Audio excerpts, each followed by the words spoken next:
आपण पाहत आहात तेज तुफान न्यूज, न्यायिक व निर्भीड बातम्यांचे सर्वांचे आवडते नेटवर्क। पुणे जिल्हा पत्रकार संघ यांच्याशी संलग्न असलेल्या आंबेगाव तालुका पत्रकार संघाच्या वतीनं जुन्नर, आंबेगाव, खेड, शिरूर तालुक्यातील पत्रकारांसाठी एक दिवसीय कार्यशाळेचं आयोजन 23 मार्च रोजी जीवन मंगल कार्यालय मंचर इथं करण्यात आलेलं आहे। यावेळी ज्येष्ठ पत्रकार DK वळसे पाटील, मराठी पत्रकार परिषदेचे मुख्य विश्वस्त SM देशमुख, कार्यक्रमाचे स्वागत अध्यक्ष यांनी मार्गदर्शन केलं। जुन्नर, आंबेगाव, खेड, शिरूर तालुक्यातील असंख्य पत्रकार DK वळसे पाटील, कुमार होंडराव, संतोष वळसे, निलेश कन्नव, सचिन तोडकर व आंबेगाव तालुका पत्रकार संघाचे सर्व पदाधिकारी सदस्य उपस्थित होते। मुख्य संपादक अय्यूब शेख, तेज तुफान न्यूज, मंचर, आंबेगाव, पुणे। जी साप्ताहिक होती, जी प्रिंट मीडिया होता, तो देशाला स्वातंत्र्य मिळवण्यासाठी, त्या चळवळीला योगदान देण्यासाठी होता। आज मात्र काळ बदलत गेला। आजचे प्रश्न पूर्णपणे वेगळे आहेत। आज खऱ्या अर्थानं ग्रामीण भागामध्ये पाण्याचा फार मोठा संघर्ष आहे, पर्यावरणाचा प्रश्न आहे, गावोगावामध्ये एकोपा, राष्ट्रीय एकात्मता निर्माण करण्यासाठी प्रशासन आणि पत्रकारांनी एकत्रित काम केलं पाहिजे, ही या पत्रकार संघाची भूमिका आहे। आणि हा पत्रकार संघ अनेक सामाजिक, आरोग्य आणि शैक्षणिक क्षेत्रामध्ये फार मोठं योगदान असलेला हा पत्रकार संघ आहे। विशेष म्हणजे आत्ताच ज्यांचं आगमन झालं ते सकाळ माध्यम समूहाचे मुख्य संपादक आणि साम टीव्हीवर नेहमी आपल्याला चर्चेत दिसतात ते आदरणीय निलेशरावजी खरे साहेब यांचं आपण टाळ्यांच्या गजरामध्ये स्वागत करा। त्यांचं मी सहर्ष स्वागत करतो। श्री क्षेत्र भीमाशंकर परिसरात होते, कुमाव सरण ते दोघे पण कालपासून, आणि त्यांना ह्या परिसराची फार आवड आहे।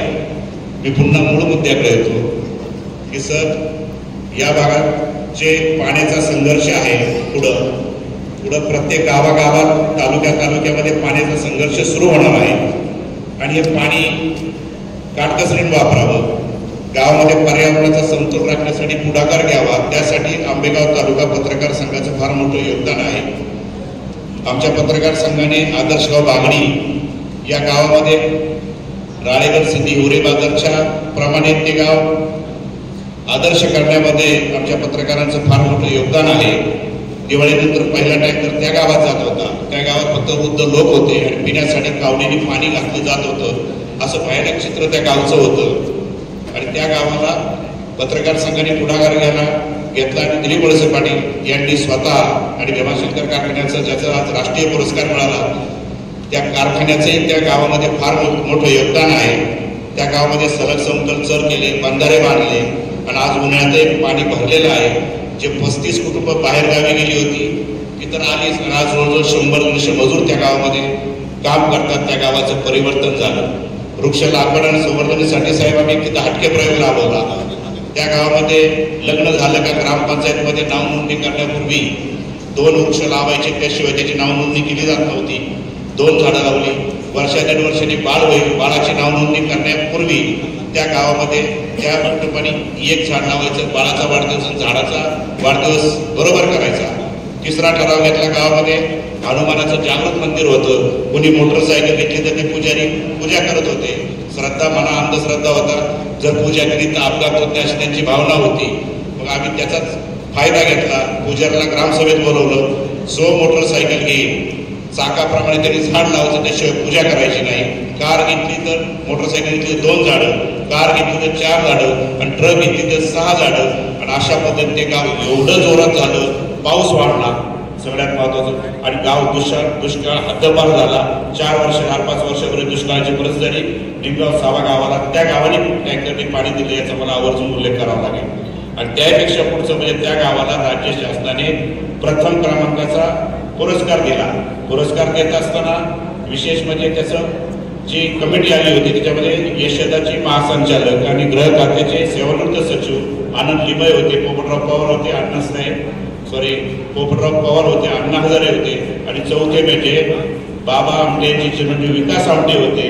दिवसभर आले, घरोघर इंटरव्ह्यू घेतला आणि जवळ 70 गावं स्पर्धेत होती। त्या आदर्शगाव बागडीला पहिला क्रमांकाचा पुरस्कार मिळाला। हे यश पत्रकारांच्या प्रयत्नामुळे झालं, याचा मला आवर्जून उल्लेख करावा।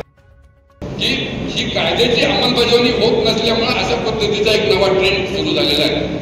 वळसे पाटील साहेब, मी आपल्याला विनंती करेन, आपण सभागृहातले एक मान्यवर आणि ज्येष्ठ सदस्य आहात, तर आपण आमच्या वतीनं हा विषय जर सभागृहात मांडता आला आणि महाराष्ट्रातल्या पत्रकारांसाठीचा जो हा कायदा आहे तो लागू झाला, तर मला असं वाटतं निश्चितपणे महाराष्ट्रातील पत्रकार आपल्या कायमस्वरूपी आपल्या ऋणात राहतील. महाराष्ट्र सरकारनं केलेला हा कायदा देश पातळीवर राबवला जावा किंवा देशामध्ये लागू व्हावा अशी एक आपली मागणी आहे. आणि यासाठी येत्या 12 आणि 13 तारखेला इंदूरमध्ये आम्ही देशभरातील पत्रकार संघटनांचं एक शिबिर इंदूरला मध्य प्रदेशमध्ये आयोजित केलेलं आहे.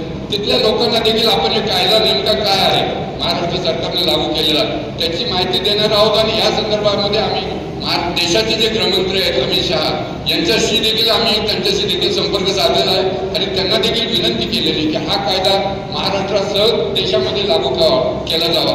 केंद्र सरकारनं जर हा लागू केला कायदा, केंद्र सरकारनं जर असा कायदा केला तर तो देशभर लागू होईल आणि त्यामुळे वेगवेगळे राज्यांना वेगवेगळ्या स्वरूपाचे हे कायदे करण्याची गरज पडणार नाही. त्यामुळे येत्या 11 आणि 12 तारखेला इंदोरमध्ये ज्यावेळेस आम्ही सगळे एकत्र जमू त्यावेळेस या संदर्भामध्ये देखील आपल्याला आवाज उठवायचा आहे. पत्रकारांच्या पेन्शनचा एक अत्यंत जिव्हाळ्याचा विषय आहे. त्यासाठी देखील 25 वर्ष सातत्यानं आपल्याला लढा द्यावा लागला आणि 25 वर्षानंतर सरकारनं पेन्शन योजना महाराष्ट्रामध्ये सुरुवात केलेली आहे. परंतु त्या पेन्शन योजनेचे जे काही नियम आहेत आणि ज्या काही अटी आहेत त्या एवढ्या जाचक आणि कठीण आहेत की सर्वसामान्य विशेषतः ग्रामीण भागातील पत्रकारांना पेन्शनचा लाभ मिळतच नाही.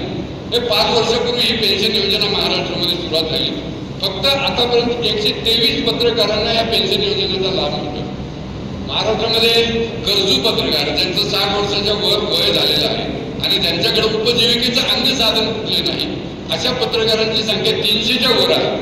परंतु महाराष्ट्र सरकारनं या नियमांमध्ये सुधारणा करण्याची गरज आहे. नियम जाचक असल्यामुळे फक्त 123 लोकांना पेन्शन मिळत जाते.